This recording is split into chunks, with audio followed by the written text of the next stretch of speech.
वासुदेवाय हरये परमात्मने प्रणितः क्लेशनाशाय श्रीगोविन्दाय नमो नमः।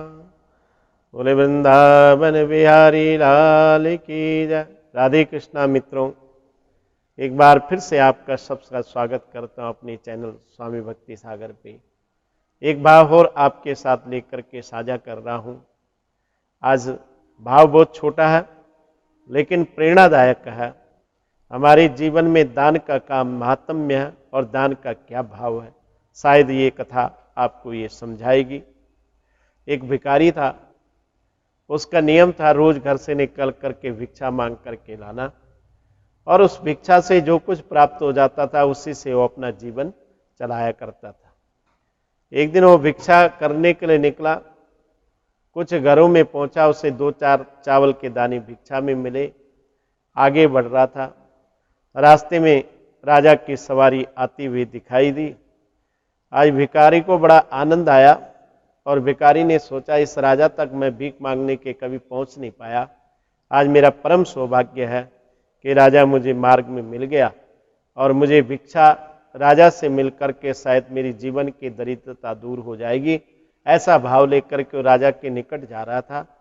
लेकिन राजा के निकट पहुंचने के बाद उसने क्या देखा कि राजा खुद अपने रथ से उतर करके उसके पास आकर के खड़ा हो जाता है और उससे भिक्षा के लिए याचना करने लगता है, भाई मैं आज भिक्षा करने के लिए निकला हूं, इसलिए आप मुझे भिक्षा के लिए कुछ प्राप्त करा दो, भिक्षा दे दो।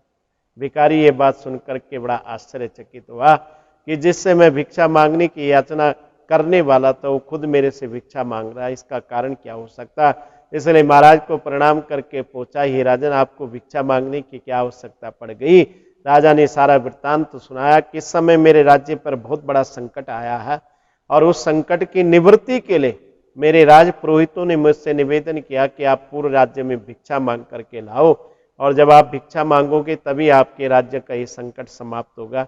इसलिए मैं भिक्षा मांगने के लिए निकला हूं और मुझे पहले व्यक्ति आप मिले हैं मार्ग में, इसलिए मैं आपसे निवेदन करता हूं कि आप मुझे भिक्षा में कुछ ना कुछ दे करके जाएं। उसके पास बहुत कुछ भिक्षा देने के लिए था तो नहीं, लेकिन फिर भी झोले में 2-4 दाने चावल के थे, उनमें से एक दाना निकाल करके वो राजा की झोली में डाल करके भिक्षा दे करके चल पड़ता है। शाम के टाइम जब अपने घर में पहुंचा तो घर में पत्नी ने उससे निवेदन किया, बोले आज भिक्षा में क्या लेकर के आए हो। उसने जो साथ में झोली थी वो झोली जा करके अपनी पत्नी के पास रख दी। उसने झोली खोल करके देखा, मेरे मित्रों आश्चर्यचकित हो गए, उसमें एक सोने का चावल था। देख करके आश्चर्यचकित हो गए और भिखारी ने पूछा क्या निकला इसमें।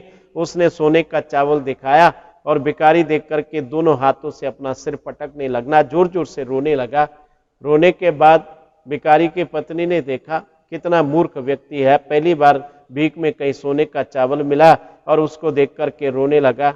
आज तक भिक्षा ना मिलने पर भी ये कभी रोता नहीं था, आज सोने के चावल भिक्षा मिलने पर रो रहा है। पत्नी ने पूछा ऐसा क्यों कर रहे हो। बोले आज तो भगवान की कृपा से मुझे भिक्षा में सोने का चावल मिला आपको। बोले मैं इसलिए नहीं रो रहा हूँ कि मुझे भिक्षा में सोने का चावल मिला। बोले देवी मैं तो इसलिए रो रहा हूँ कि मेरी मूर्खता देखो कि मैंने एक ही चावल का दाना राजा को भिक्षा में दिया। अगर मैंने कहीं 4-5 दाने भिक्षा में दिए होते तो मेरे झोली में इस समय सोने का एक चावल नहीं कहीं 4-5 चावल जो है मुझे सोने के प्राप्त हो जाते। इसलिए मैं अपनी मूर्खता पर पश्चाताप कर रहा हूँ, अपनी मूर्खता पर रो रहा हूँ। और उस भिखारी ने उस दिन के बाद सोच लिया, उस दिन के बाद विचार कर लिया, उस दिन के बाद चिंतन कर दिया कि जीवन में दान देने का जो महात्म्य, दान देने का जो लाभ प्राप्त होता है कहीं भिक्षा मांगने से श्रेष्ठ है।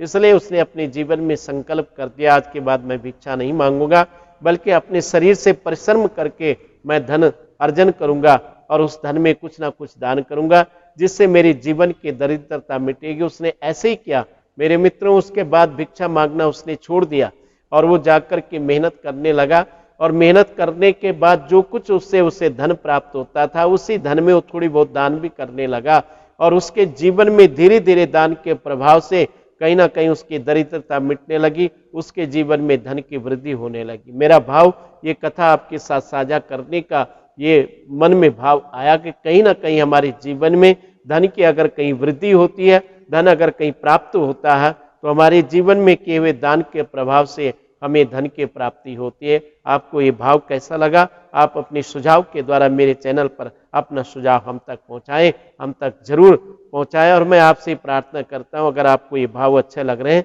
अपने इष्ट मित्रों के गणों के साथ इसको शेयर करके आप हमें सपोर्ट कर सकते हैं, हमें कहीं ना कहीं आपकी सहायता प्राप्त हो सकती है। राधे कृष्णा।